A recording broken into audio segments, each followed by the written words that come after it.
வண்டலூர் பூங்காவில் 10 ஆண்டுகளுக்கு மேல் வேலை செய்யும் தினக்கூலி பணியாளர்கள் நிரந்தரம் செய்யப்படுவார்கள் என்று நம்முடைய வனத்துறை அமைச்சர் மாண்புமிகு பொன்முடி அவர்கள் தெரிவித்துள்ளது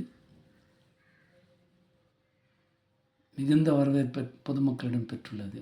என்னுடைய சார்பிலும் சோழவரம் ஜார்ஜ் யூடியூபர் சார்பிலும் என்னுடைய மனமார்ந்த வாழ்த்துக்களை தெரிவித்துக் கொள்கிறேன். ஏன்னு கேட்டால், சாதாரணமாக ஜனங்க 20-25 வருஷம் கூட வேலை செய்துட்டு ஒன்றுமே இல்லாத வெளியே வந்துடுது. அப்படி இருக்கும்போது அது தினக்கூலியில் பெர்மனண்ட் பண்ணுறதுன்றது எல்லாருக்கும் எல்லாம் தெரிஞ்சாலும் அது செய்யணும் இல்லையா?